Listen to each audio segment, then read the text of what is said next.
She came to a wedding dress salon, but the employees looked at her clothes and kicked her out the door. A few days later, these same people stood at a lavish wedding and were speechless when they saw who was walking down the aisle. Subscribe and write in the comments what city you're from.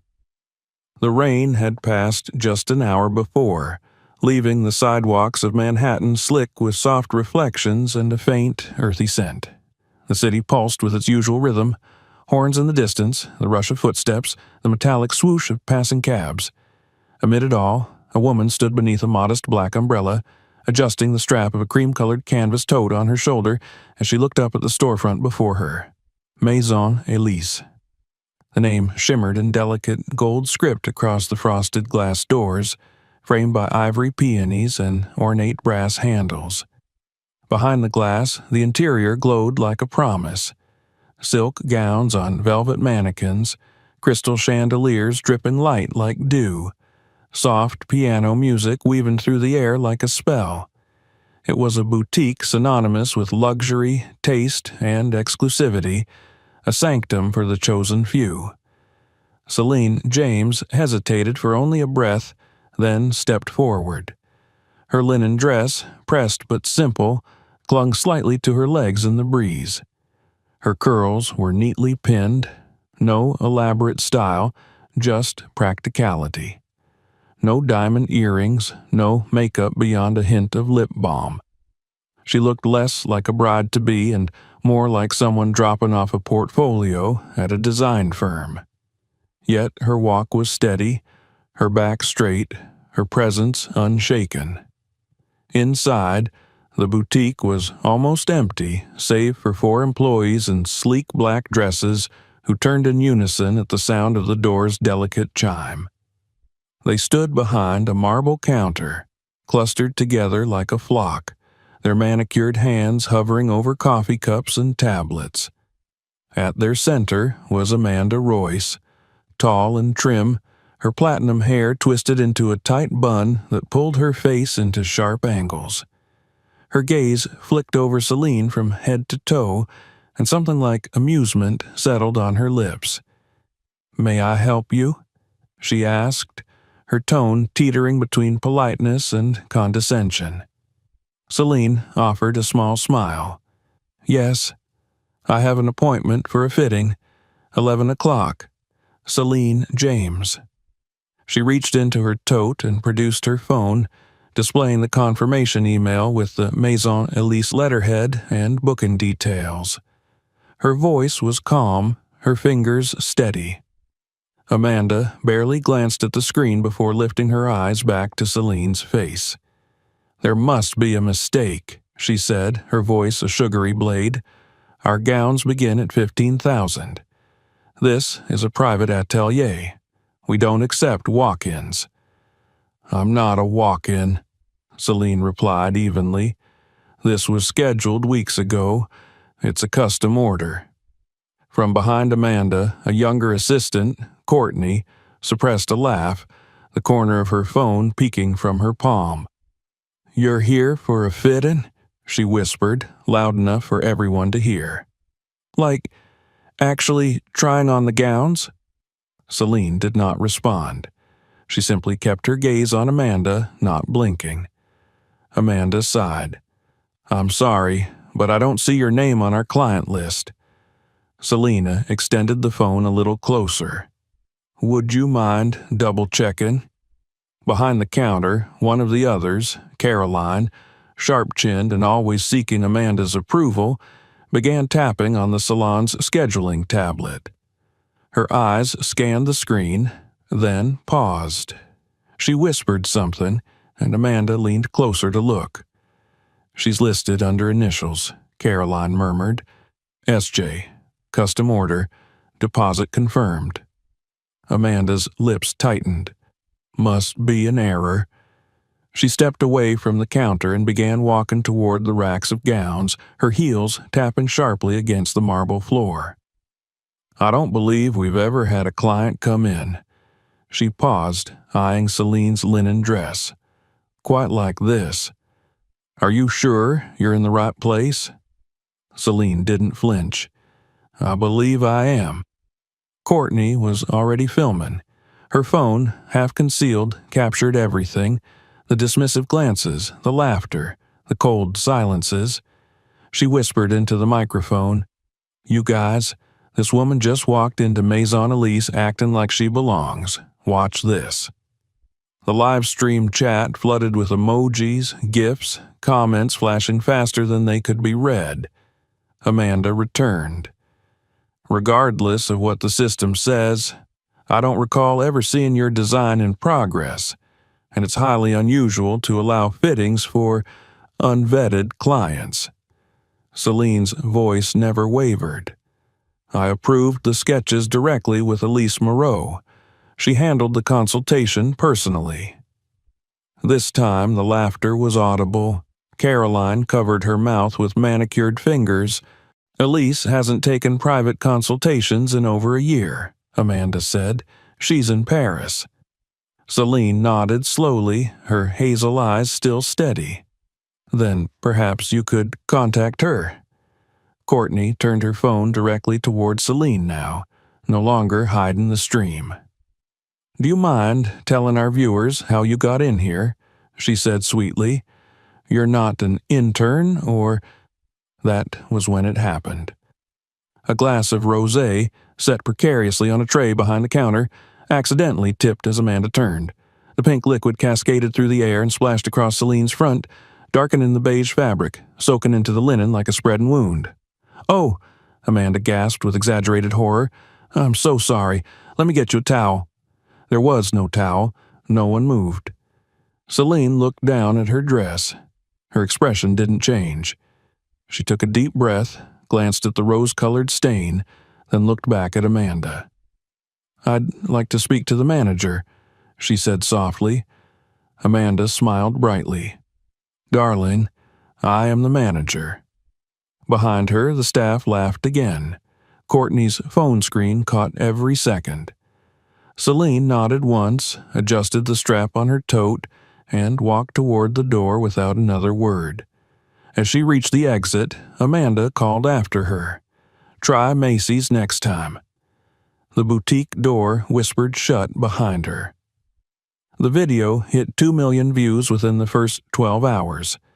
Twitter took the lead with the hashtag #LinenBride, followed by #BeigeAmbition. Instagram Reels showed Celine's quiet dignity next to zoomed-in mockeries of the stain on her dress. On TikTok, the audio was repurposed a dozen different ways.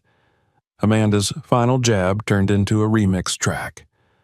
Courtney's followers doubled overnight. Several fashion influencers reposted the clip, weighing in with sneers masked as humor. None of them knew her name. None of them had any idea who Celine James truly was. And she said nothing. Not a tweet, not a statement, not a single post. While the internet laughed, mocked, and shared, Celine worked quietly behind the scenes. Appointments were shifted, plans accelerated. Conversations that had been private moved into execution. Lawyers, contracts, mergers. She wasn't hiding. She was preparing.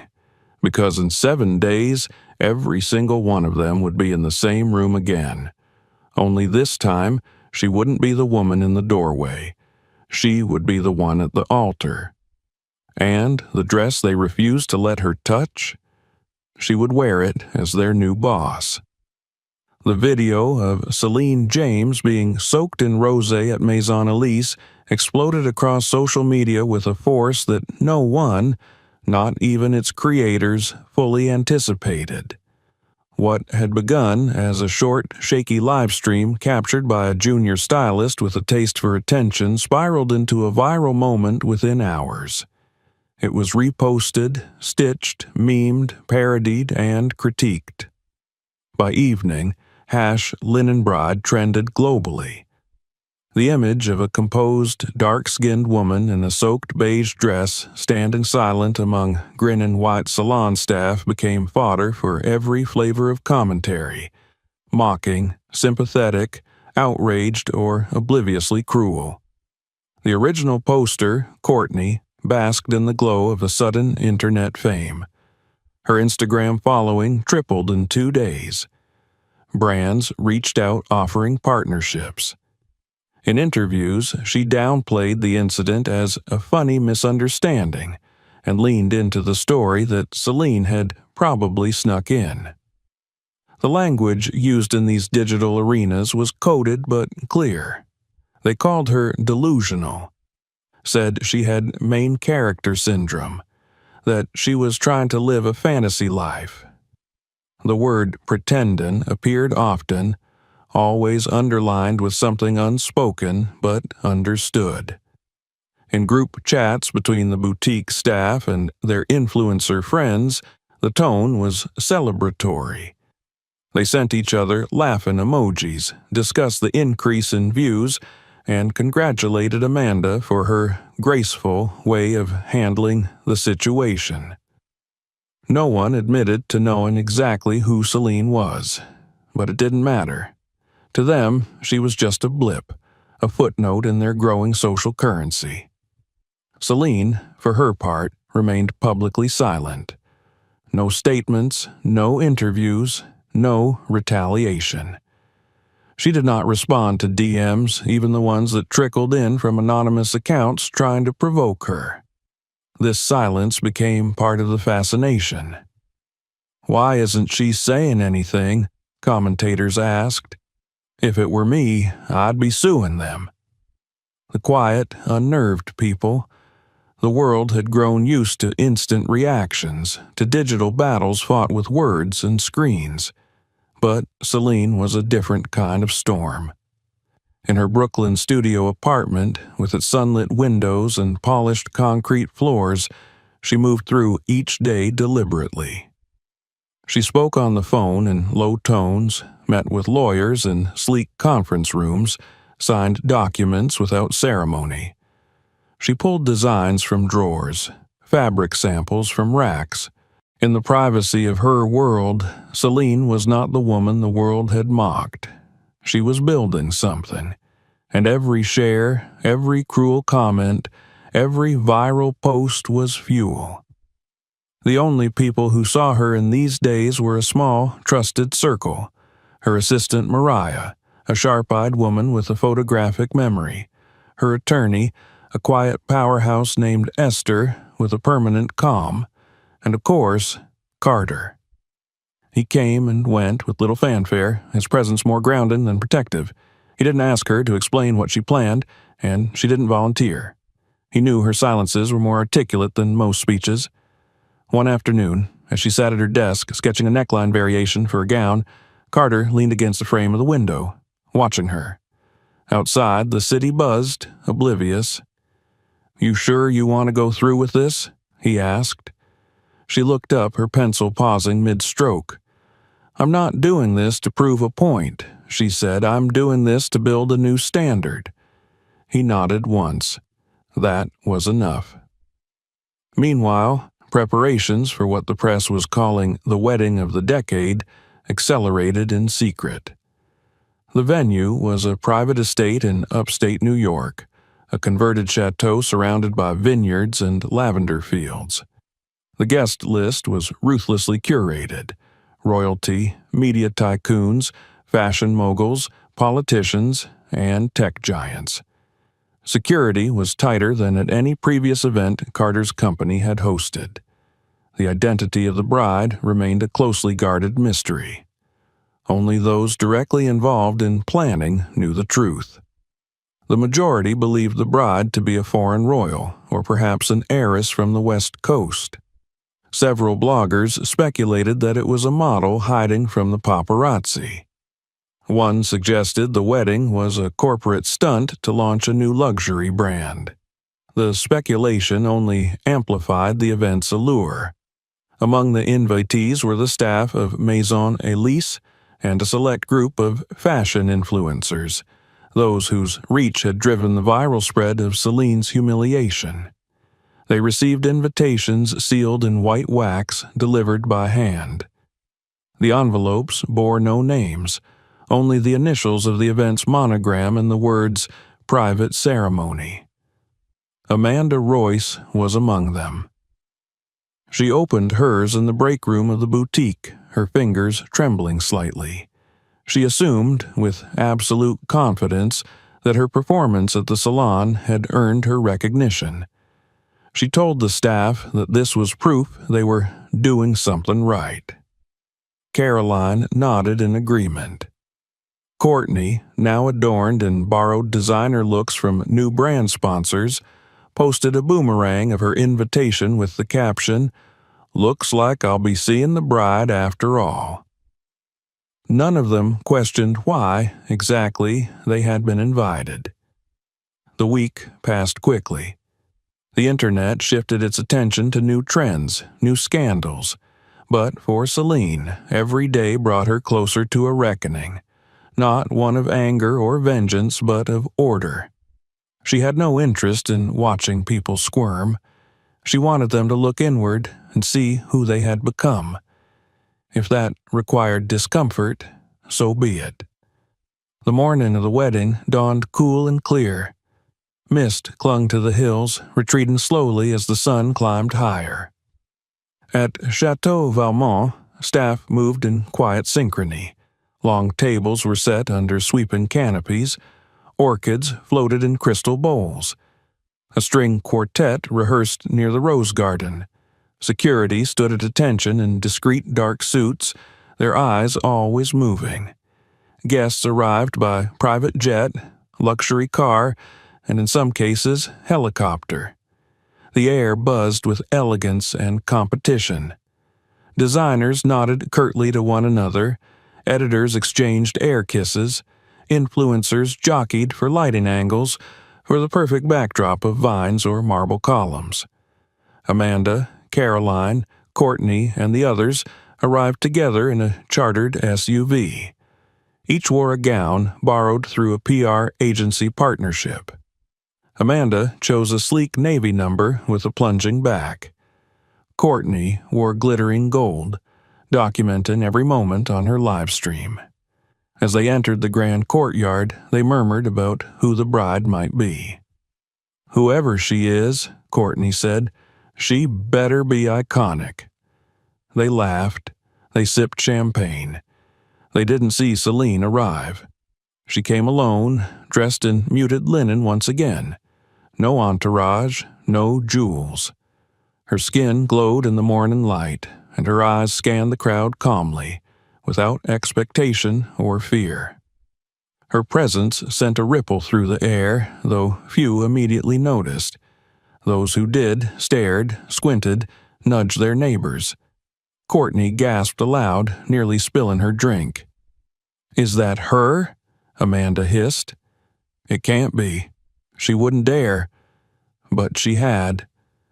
Celine stood at the edge of the gathering, her hands lightly clasped, her face serene. Slowly, eyes turned. Whispers began, then laughter. Quiet at first, then louder. Not all at once, but like the spread of cold through warm water. Phones emerged, screens lit up. The game began again. "She's crashing a billionaire's wedding now?" Courtney asked her live stream. Amanda's voice dripped venom. "This is just sad." Caroline muttered something about security.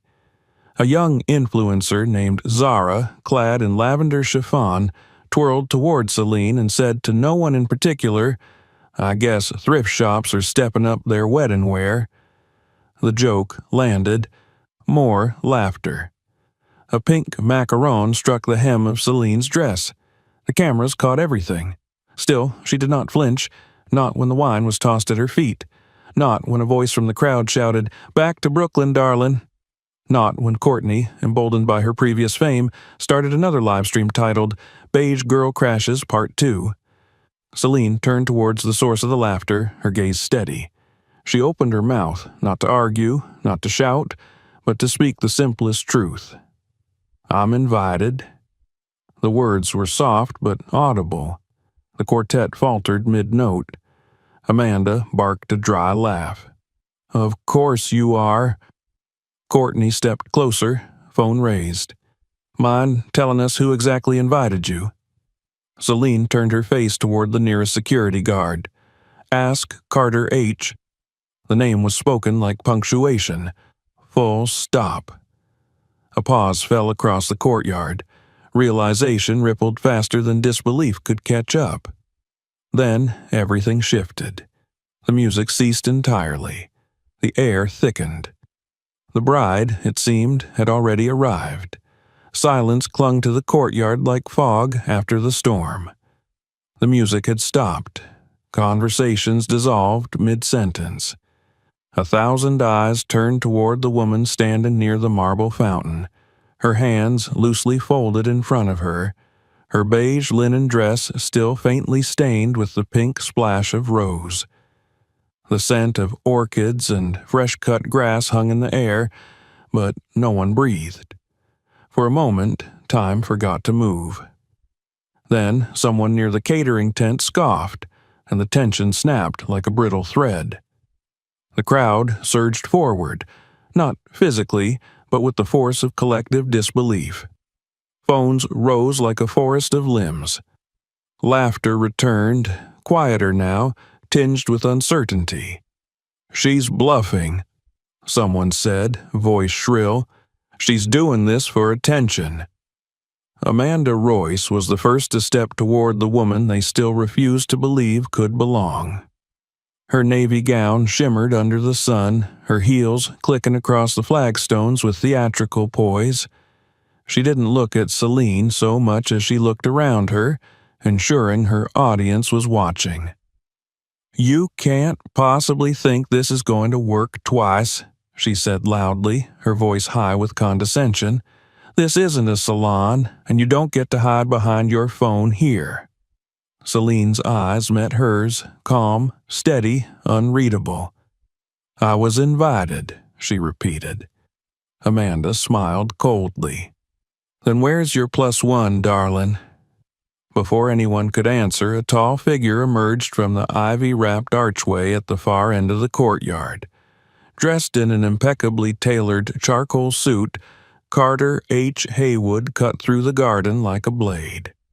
Sunlight glinted off the silver in his cufflinks, but his face remained unreadable, his pace unhurried. He did not look at the guests as he passed. His eyes were locked on one person. Celine didn't move as he approached. She didn't have to.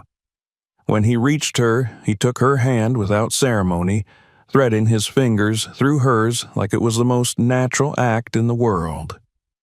The silence returned, deeper this time. He raised her hand to his lips and kissed her knuckles, not as a performance, but as if they were alone in the room. Gasps scattered across the courtyard like raindrops on marble. "She's with him?" a designer whispered. "That can't be. She's the bride." No, this is a trick." Carter turned then, standing beside Celine, and finally addressed the crowd. His voice was low but carried effortlessly. He did not raise it. He didn't need to. "I'd like to introduce you," he said, "to my fiancée." The words dropped like stones into a still pond. There was no applause, no cheers, only stunned silence and a ripple of shifting weight as people exchanged glances, trying to process what they had just heard. "Her name is Celine James," Carter continued. "She's the love of my life, the woman I will marry today." Somewhere near the back, Courtney lowered her phone in slow motion. Her stream was still running, her viewers rapidly increasing, comments pouring in like an avalanche. Amanda's mouth opened, but no words came. Caroline reached for her flute and missed, nearly knocking over the table beside her. Zara blinked rapidly, her mouth slightly agape. Carter's expression didn't change. We chose to keep her identity private until now. Not because we were ashamed, but because we knew the world would try to make it about anything but love. He glanced at Celine, and she nodded once, a subtle gesture filled with trust. "And since the world insisted on speculating," he continued, let me clarify a few things." He turned slightly, addressing the crowd more fully. "Celine is not a social climber. She's not a model. She's not a fame seeker. She is the founder and creative director of Eve, yes, the fashion label you've all been wearing, photographing, and praising for the last 2 years. You know the clothes. Now you know the woman." A sound escaped from someone's throat, a strangled noise between a laugh and a sob. Another glass fell and shattered on the stones. "She built that company from a Brooklyn studio apartment with nothing but sketches and grit," Carter said. "No investors, no sponsors, just her eye and her brilliance. And last quarter, Eve was valued at over $10 billion. Zara's lavender chiffon seemed to wilt under the weight of the news. Theo, standing beside her, looked like he might be sick.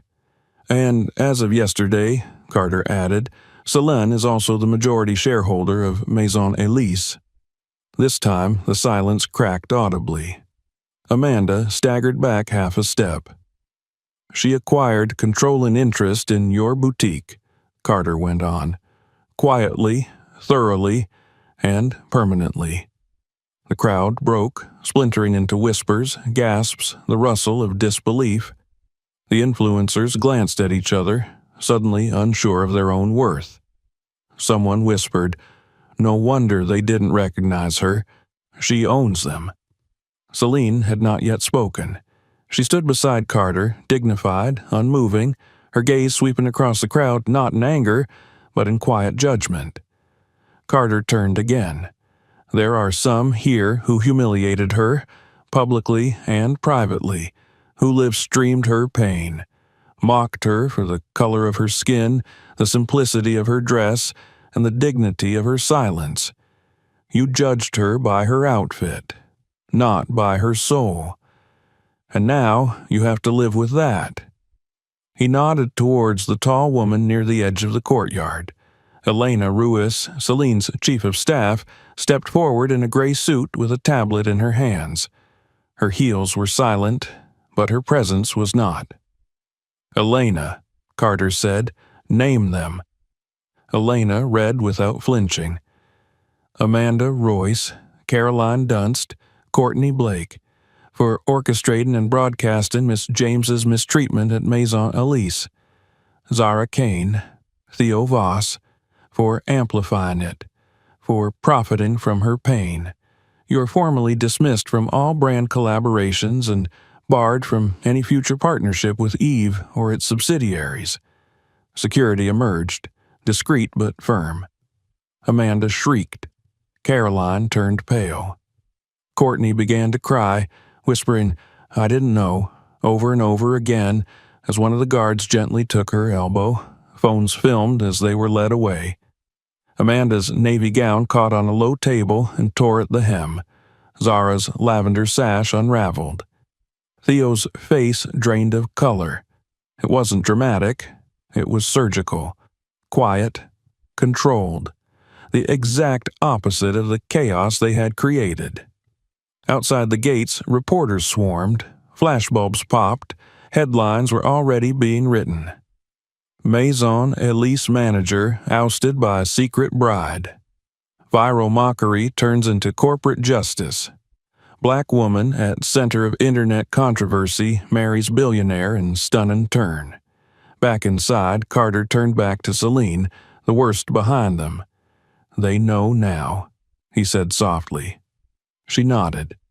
"Good." For the first time that day, her expression shifted, not into a smile, but something deeper, a sense of peace, vindication. Not for the public spectacle, not even for herself, for the principle, for every woman who had walked into a room and been told she didn't belong. Celine looked out across the garden where the guests still stood in stunned silence. "Now," she said, her voice like velvet, "let's get married." The quartet picked up their instruments again. The ceremony would begin. The air inside the chateau's great hall was thick with tension, perfumed with cut orchids and wax from hundreds of candles flickering in tall crystal holders. Above the guest, the vaulted ceilings, painted with cherubs and constellations, seemed to press downward, as though the very architecture leaned in to listen. Every seat was filled, but no one was speaking. Conversations had ground to a halt. The musicians sat idle, bows resting against silent strings. All eyes were fixed on the empty space at the front of the aisle, where the altar stood bathed in amber light, waiting. Guests shifted in their seats, checking the time discreetly, wondering if this was part of some orchestrated spectacle. The bride was late. There was no announcement, no whisper from the staff, no apologetic coordinator stepping forward with a clipboard, just silence and growing curiosity. In the back of the hall, near the tall oak doors, a soft stir ran through the crowd. A movement. Heads turned. The massive doors remained closed, but a figure approached them from the inside. The groom.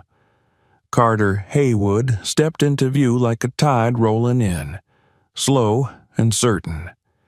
He wore a black tailored suit so sharp it seemed stitched with shadow, the lapels pressed like steel. There was no flower on his lapel, no boutonniere, just a single cufflink glinting in the candlelight, bearing the stylized E of his fiancée's fashion label. His expression was unreadable, but not cold. It held a stillness that came not from detachment, but from knowing something no one else did. He took his place at the altar with a quiet grace that silenced even the low whispers. His eyes scanned the room slowly, passing over designers, politicians, journalists, and influencers, each of them adorned in borrowed glamour and unearned certainty. He looked at them not with judgment, but with memory. He had seen the streams. He had read the comments. He had watched the way the world turned mockery into entertainment, cruelty into currency. And now he stood before them, holding the weight of a promise. A murmur rose at the back of the room, the doors opened, and everything else ceased to matter.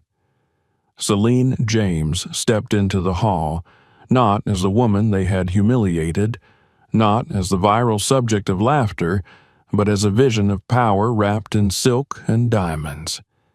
Her gown cascaded in waves of ivory, the fabric clinging like light made solid.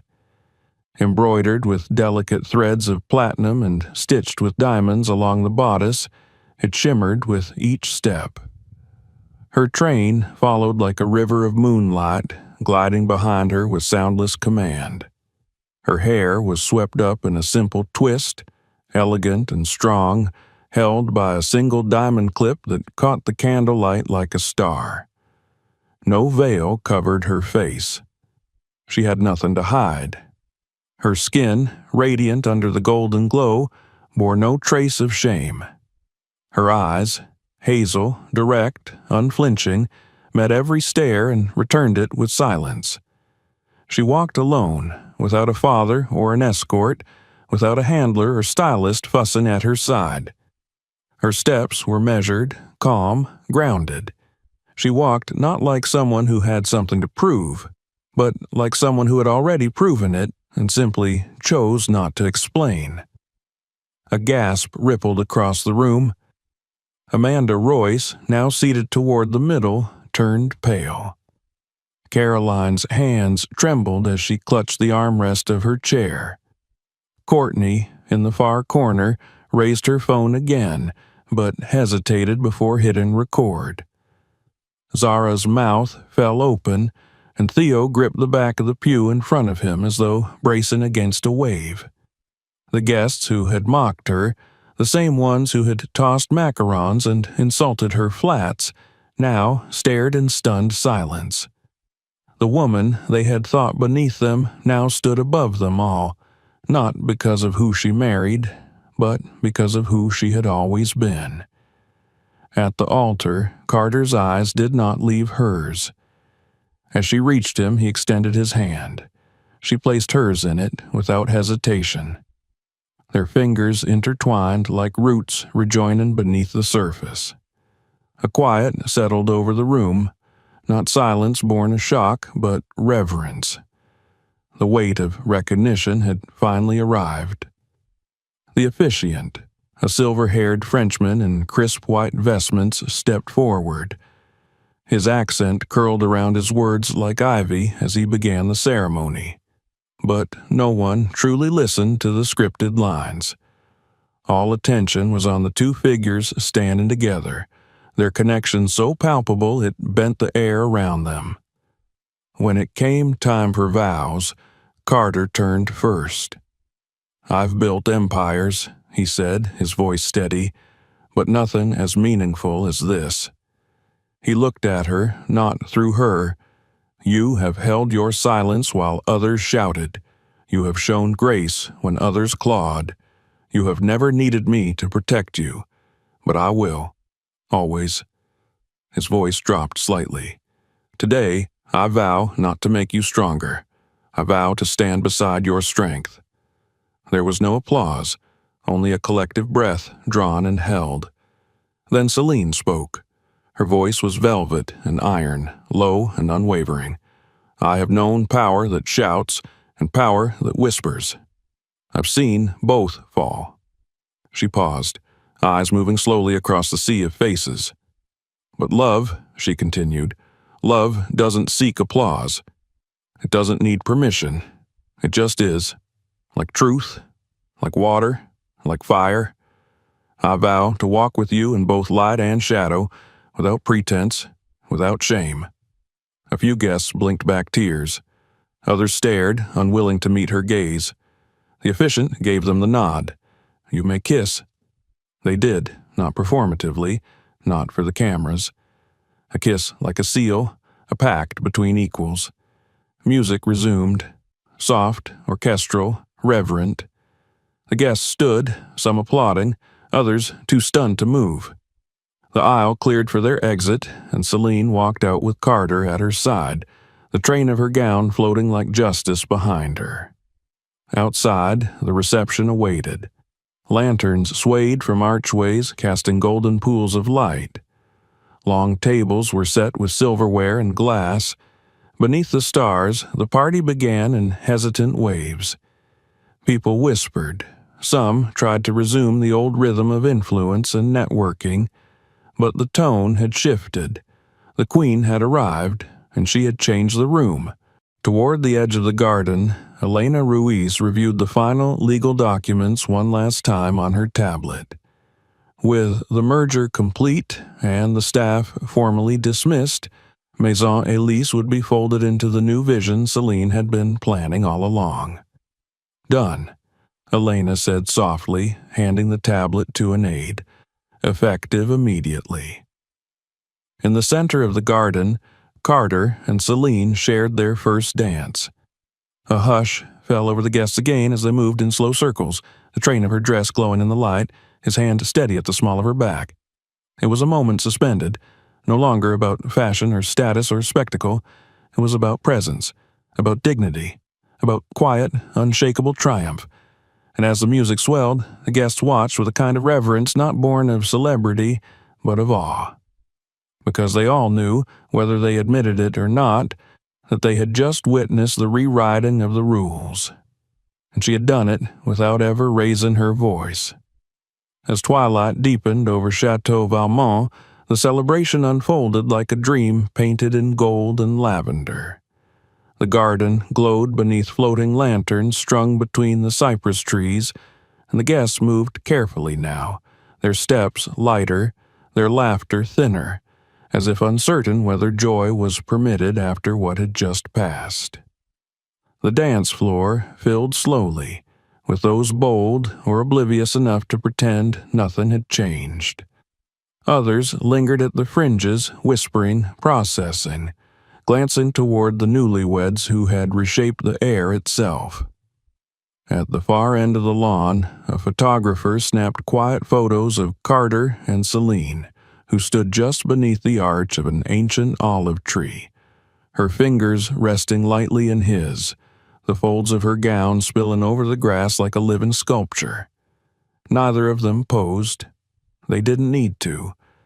They simply existed, radiant and rooted, as if the world had finally adjusted to the gravity of their truth. But not everyone embraced the change. Amanda Royce, her navy gown still torn from her earlier stumble, sat on a stone bench near the eastern fountain, clutching a half-empty glass of champagne in hands that trembled despite her effort to appear composed. Her lipstick had faded. Her hair had begun to lose its lacquered shape. She looked less like the poised gatekeeper of a luxury salon and more like a relic from a closing act. Around her, silence had settled. No one approached. The very people who had once orbited her presence now avoided her gaze. Caroline lingered nearby, pacing in tight circles, phone in hand, scrolling with increasing desperation. Her face was pale, and she seemed not to see the rose petals beneath her feet or hear the music floating across the lawn.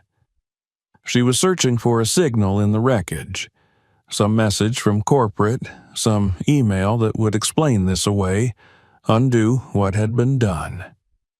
Courtney stood frozen beside the drink table, her gold dress catching the flicker of candlelight. Her phone had been confiscated hours ago by one of Elena Ruiz's aides, and her hand twitched occasionally as if still reaching for it. She hadn't spoken since being escorted off the live stream stage, and now she stared blankly at the table, eyes glistening with the panic of a performer who no longer had an audience. Further down the path, Zara paced angrily in her lavender chiffon, muttering curses beneath her breath. She passed Theo, who sat on the edge of a garden bench, hunched over, running a hand through his hair. He looked up at her once, opened his mouth, then thought better of it. Whatever camaraderie had bonded them in mockery now fractured under the weight of consequence. The security team, professional and discreet, had not returned them to the chateau's interior. Instead, they were escorted to the edges of the property, where they were instructed to wait for their transportation. No dramatic exits, no sirens, just the cold reality of being dismissed. They remained on the outskirts, exiled from the glow and warmth of the event, their names echoing silently in digital purgatory as followers unfollowed, sponsors withdrew, and comment sections turned venomous. The shift in public perception had not waited for morning. On social media, Celine's identity spread like wildfire. Screens lit up across the globe with headlines that read more like retractions than reports. Fashion blogs scrambled to update their bios of Eve, no longer referring to the founder as mysterious, but instead declaring Celine James a visionary. Outlets that had mocked her for her fashion faux pas now praised her poise, her resilience, her elegance. Hashtags changed tone. Beige ambition gave way to ever revealed, and the phrase, "she walked through fire and didn't burn," began to circulate beneath montages of her entrance, her vows, her silent grace in the face of scorn. Investors responded accordingly. Maison Elise's stock, already wobbling from industry rumors, began to spiral. After the revelation that Celine now owned the majority share, board members held emergency calls behind closed doors. Meanwhile, Eve's valuation soared overnight. Market analysts called it the Celine effect, crediting her for initiating what one fashion editor called the biggest paradigm shift in the industry since ready-to-wear. Inside the wedding reception, none of this distracted the bride. She moved through the garden with quiet purpose, accepting congratulations, returning embraces, speaking in low tones to those who approached with genuine warmth. Her smile remained composed, never forced. It was the smile of a woman who had survived something invisible, something deeper than public shame, the slow erosion of dignity over years of microaggressions, dismissals, and cold glances in rooms full of silk and white walls. Carter stayed near her, not as a shield, but as a pillar, his gaze soft when it fell on her, harder when it passed over those who had once insulted her. He spoke little, letting Celine steer the evening. This was her moment. Not for vengeance, but for restoration. At the far side of the garden, a small group of fashion editors huddled around Elena Ruiz, who stood with the ease of a woman used to navigating powerful rooms. She answered questions carefully, each word measured. When asked about the future of Maison Elise, she was clear. The brand would be restructured under Yves's leadership. A full rebranding would follow. The culture would change. "And the former staff?" a reporter asked, tilting her head. Elena's reply was quiet but firm. "They are no longer with the company. As of today, we begin again." Back near the entrance, a pair of black cars arrived quietly on the gravel road, headlights soft, engines idling. The dismissed guests were summoned in silence. One by one, they left. Amanda tried to hold her head high, but her knees shook as she stood. Her heel broke on the uneven stone path. No one offered to help. Caroline walked behind her, clutching her phone like a broken compass. Courtney followed, mascara streaking her cheeks, arms folded tightly. Zara slammed the car door behind her with a snarl. Theo left last, pausing once to look back at the glowing chateau, eyes wide with the realization that he would never be allowed through those doors again. By midnight, the garden had changed again. The music had softened. The lanterns swayed slower in the breeze. Guests lingered now in intimate clusters, the pressure of pretense finally broken. People laughed more honestly, drank more deeply, and looked each other in the eyes. Celine stood by the reflecting pool, watching the stars ripple on the water's surface. Carter joined her, offering her a glass of water instead of wine. She took it, sipped, and leaned lightly against him. "They've all gone," he said. She nodded. They were never meant to stay. He glanced at her, his expression filled with something softer than pride, deeper than admiration. "You didn't just change the room," he said. "You changed the rules." She turned toward him fully. "The rules were never fair. I just reminded them that I didn't need their permission to exist." Behind them, the chateau pulsed with light, laughter echoing across the gardens. Somewhere near the terrace, a jazz trio began a quiet song. Celine smiled faintly and reached for Carter's hand. Together, they walked back into the celebration, not as a spectacle, not as a statement, but as equals stepping forward into the world they had reshaped.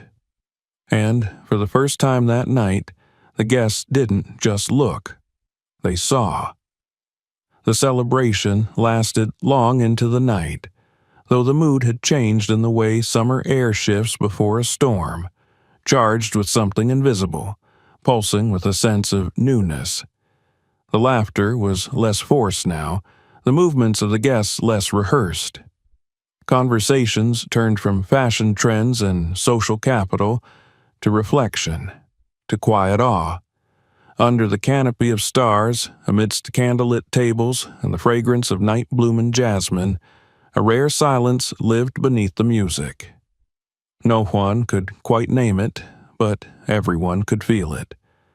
At the center of it all, Celine stood like the eye of that quiet storm, calm, graceful, unshaken.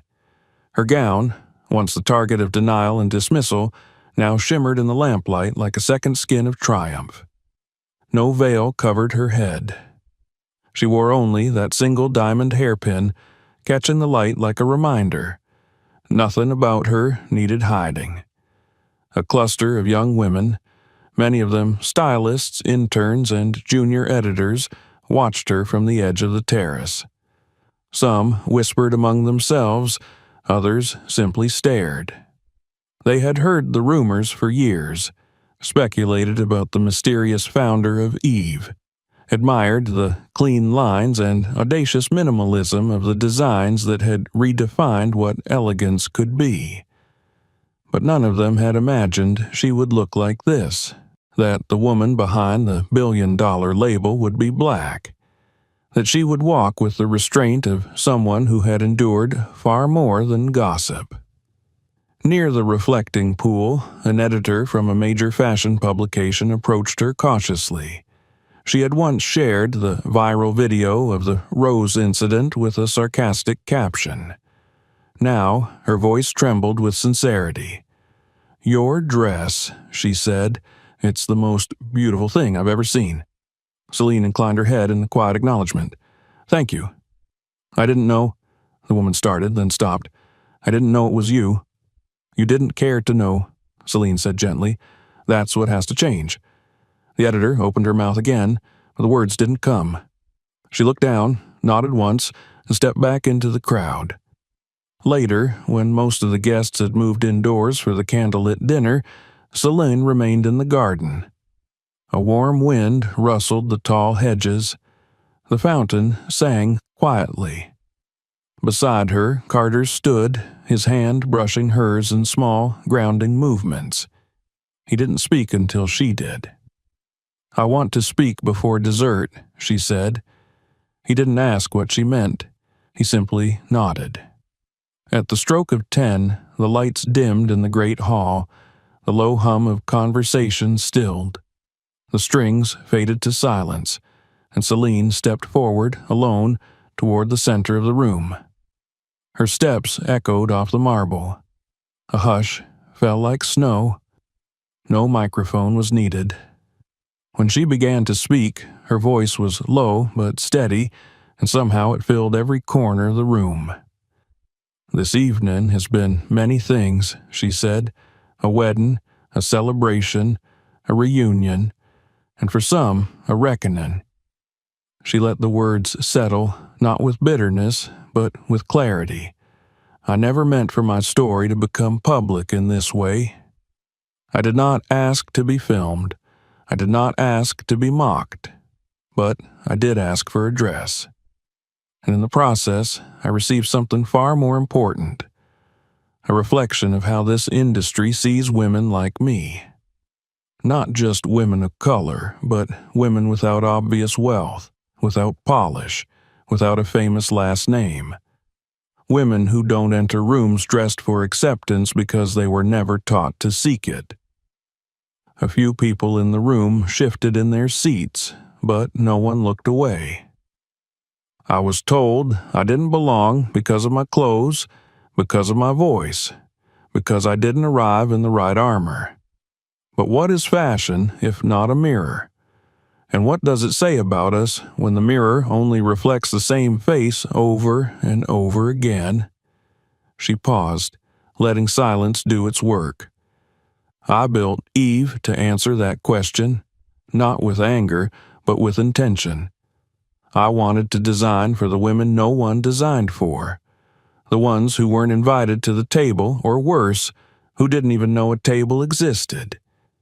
She looked across the room, and for a moment, her eyes met those of a young woman sitting near the back.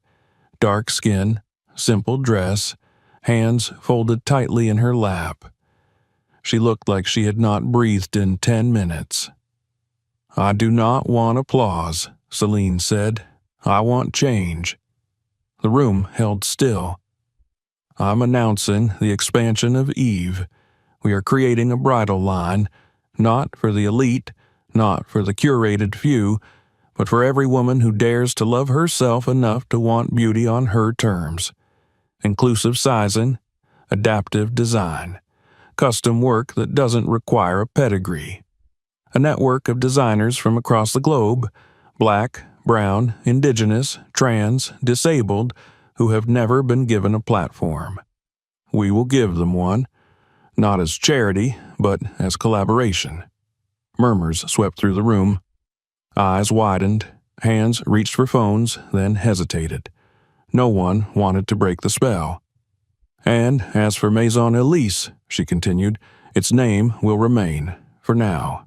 But its purpose has changed. Its leadership has changed. The gates it once guarded have been opened. The rules rewritten.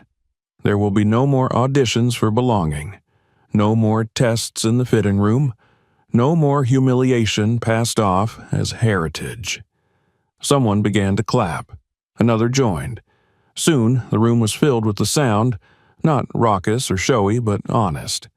From editors, models, interns, guests who had arrived skeptical and now sat transformed. Some stood, some remained seated, stunned into stillness. Salon held up her hand once, and the applause softened. "I want to say one more thing," she said. "To those who judged me, learn from this. Kindness costs nothing, but cruelty has a price." And then she stepped back, returning to Carter's side. He said nothing. He didn't need to. Later that evening, beneath the stars, Celine found herself standing alone near the stone fountain. The crowd had returned to dancing, eating, talking in hushed, reverent tones. She stared into the water, watching the reflection of her dress ripple under the surface. A voice broke the stillness. "I'm sorry." She turned. Margot, one of the younger boutique assistants, stood several feet away. Her black lace dress creased from sitting too long, her face pale. "I didn't say anything when they laughed," she continued, voice cracking. "I knew it was wrong. I didn't know who you were." Celine approached slowly, her expression unreadable. When she reached Margot, she placed a gentle hand on her arm. "You don't need to know someone's name to be kind," she said softly, "but your apology matters." Margot nodded, visibly trembling. "I need someone to help oversee the new bridal showroom," Celine added. "Someone who understands what it means to see things clearly after looking away for too long." Margot stared. "Me?" Celine smiled. "You saw me when no one else did. That counts." The offer was left hanging, like a promise in the air. Back in the garden, the music shifted again. A slow instrumental, rich with strings, rose into the sky. Carter appeared at her side, offering his hand. She took it, and they returned to the center of the space where the grass had been worn into a soft dance floor. They swayed under the stars, beneath lanterns and silence, and the knowing eyes of a world beginning to change. Her gown shimmered as they moved, the fabric trailing like light. Guests watched from the edges, wine glasses in hand, eyes full of something unspoken. No one reached for their phones. No one wanted to look away. And as they danced, Salon knew the real mission had only just begun. The first light of dawn crept slowly over the hills surrounding Chateau Valmont, gilding the tiled rooftops and spilling through the high, arched windows like a quiet benediction. The festivities had faded into the silence of sleep or contemplation, leaving behind only traces: half-drunk glasses, wilted petals on tabletops, candles still smoldering in the morning hush. Somewhere, far off, a bird began to sing, tentative and clear as if testing the world's readiness to begin again. Inside the chateau, much of the staff moved in hushed rhythms, cleaning, resetting, restoring. The grandeur remained, but the air had shifted. The atmosphere, once saturated with pride and pretense, now hummed with something else entirely: a quiet humility, an awareness that something essential had been redefined. On the terrace overlooking the vineyard, Celine stood barefoot, wrapped in a silk robe the color of bone. Her hair had been let down, curls tousled by sleep and wind. In her hands she held a warm mug of tea, steam curling up toward her face as she watched the sky shift from charcoal to blue. She hadn't slept much, but she didn't feel tired. Her body felt light, almost unmoored, as if the weight she had carried for so long had finally unhooked itself from her bones. Behind her, the door opened with a soft creak. Carter stepped out, still dressed in his shirt from the night before, the collar unbuttoned. He came to her side without a word, slipping an arm around her waist, his chin resting on her shoulder. They stood that way for a long while, the vineyard stretching before them, the horizon endless and pale. "They're calling you a revolutionary," he murmured. Celine didn't smile, but her lips parted as if tasting the word.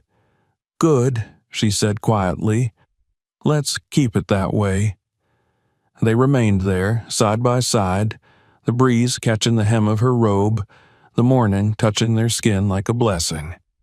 Later that morning, the first headlines began to pour in. Major publications declared it the wedding that changed fashion. Others focused on the woman at the heart of it all. "Salon James redefines elegance," read one. "From viral humiliation to bridal icon," proclaimed another.